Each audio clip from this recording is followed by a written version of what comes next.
Welcome to the deep dive. Today, we're getting into something really crucial, what your skin is actually doing after you turn out the lights. That's right. We're focusing on that night routine, not just, slapping on some cream, but why it's maybe the single most important time for your skin's health and recovery.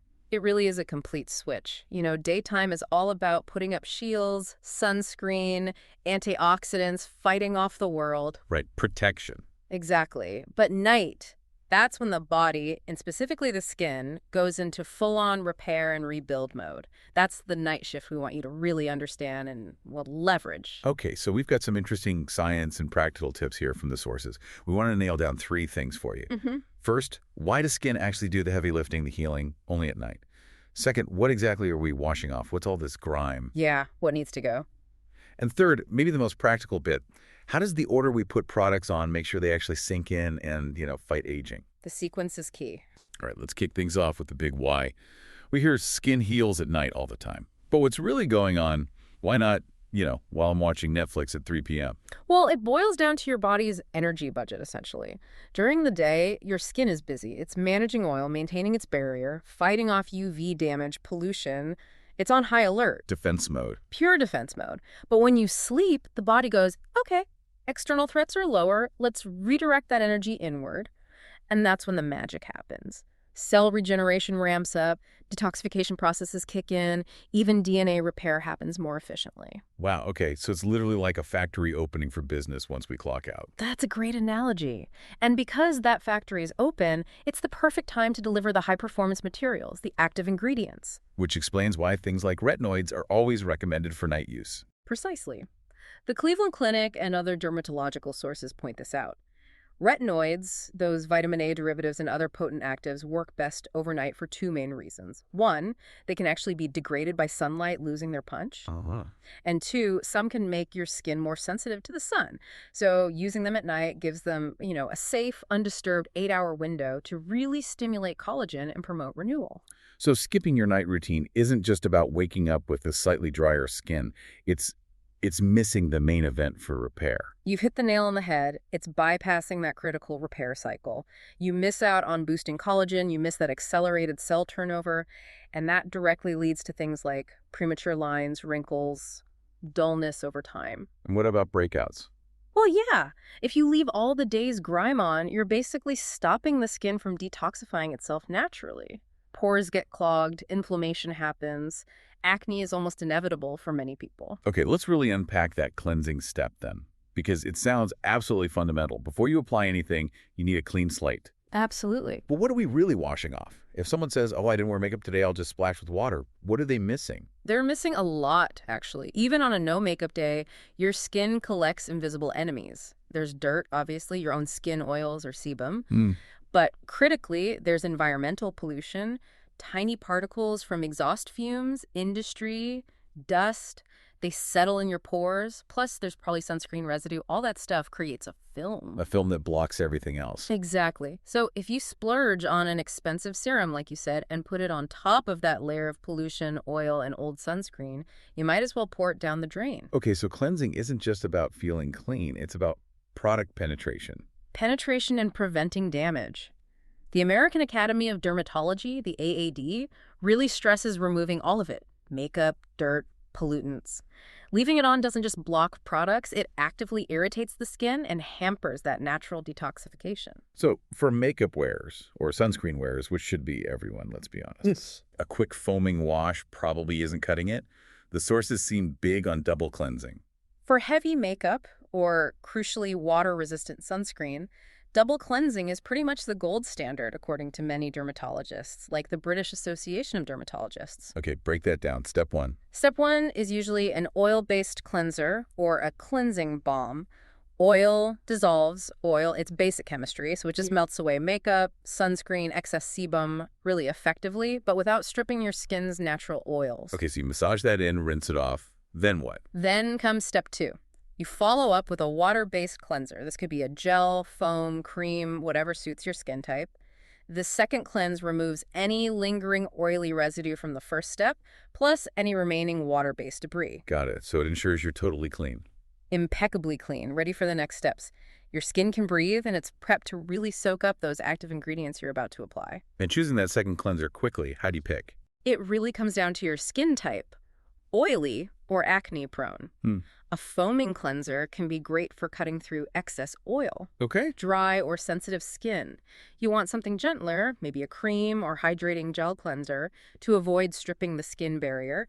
Things like clay cleansers are good for deep cleaning oily skin, but maybe only use those once or twice a week, not every night. All right, canvas is clean. Yeah. Now, how do we make sure all those serums and creams we invest in actually work? Yeah. This is where the order comes in, the consistency rule. Yes. This is like the secret sauce of a truly effective routine. Get this wrong, and you seriously reduce how well your products work. The rule is simple, but absolute. Lightest consistency to heaviest consistency. Lightest to heaviest. Always. Think thin, watery products first, thick, rich creams and oils last. If you put a thick, heavy cream or an oil on first. It's like putting a raincoat on before your t-shirt. Exactly. Nothing else can get through that barrier. It just sits on top. Okay, so walk us through the flow. After cleansing, we're starting really light, right? Watery stuff. Right. You might start with a toner or a facial mist. These are often used to just rebalance the skin's pH level after cleansing. Then you might move to an essence. Essence. What's the main job of an essence? Essences are typically very lightweight, almost watery. Their primary goal is hydration delivery deep into the skin. They often contain humectants like glycerin or, famously, hyaluronic acid. Ah, hyaluronic acid. Everyone talks about that. Because it's like a moisture magnet. It draws water into the skin, plumping it up and prepping it, making it more receptive to whatever you apply next. Think of it as dampening the sponge before you add the soap. Makes sense. Okay, so after the watery essence, we get a bit thicker. Serums. Exactly. Now we bring in the targeted treatments as serums. These are generally more viscous, maybe gel-like, and they contain higher concentrations of active ingredients to address specific concerns. So, if an essence is about hydration prep, a serum is about fixing something. Pretty much. If your goal is brightening, you might use a vitamin C serum. If it's firmness, maybe one with peptides. If it's exfoliation and smoothing, perhaps glycolic acid. They're the real workhorses. Okay, you mentioned peptides there. Quick reminder for listeners, what did peptides do again? Right, peptides. Think of them as little messengers. They're short chains of amino acids that basically tell your skin cells to do specific jobs. Like what? Often, they signal cells to produce more collagen and elastin, the proteins that give skin its structure and bounce. So they're really key for anti-aging, keeping things firm, and reducing wrinkles. Got it. Messengers for youthful skin. And this logically leads us to the big one, the nighttime superstar, retinol. Retinol. Definitely a heavy hitter. It's a form of vitamin A, and its main superpower is accelerating skin cell turnover. It basically encourages your skin to shed old cells and produce fresh new ones faster. Which is why it's so good for lines and wrinkles. Yeah. Exactly. It helps smooth texture, reduce the appearance of fine lines, even fade hyperpigmentation over time. But, and this is crucial, it makes your skin much more sensitive to sunlight. So night only, no exceptions. Night only. And you need to introduce it slowly, maybe just a couple of times a week at first, to let your skin adapt and avoid irritation. Low and slow is the way. Okay, so we've done toner, essence, serum, maybe retinol. Now we need to lock it all in, right? Yeah. The heavier layers. Right. Next up would typically be eye cream, applied gently to that delicate under-eye area. Then comes your main moisturizer or night cream. And night creams are usually thicker than day creams. Generally, yes. They're often richer, maybe more occlusive, meaning they create a bit more of a barrier. They're designed to provide intense hydration and support that overnight recovery process. Okay, moisturizer's on. Are we done? Yes. I know some people stop here, but the sources mention one final step. The face oil. This is the step people often get wrong, putting it on before moisturizer sometimes. So oil comes absolutely last. Absolutely last. Because face oil is the densest, most occlusive product. Its main job isn't really to hydrate itself, but to seal everything else in. It creates a final barrier on top of your moisturizer.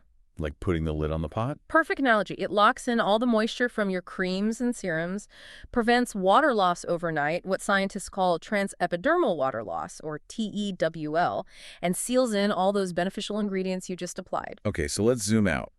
If someone commits to this, the proper cleansing, the lightest to heaviest layering consistently, night after night, what's the payoff? What does this mean for their skin down the road? We're really talking about shifting from just maintenance to actual long-term improvement and prevention.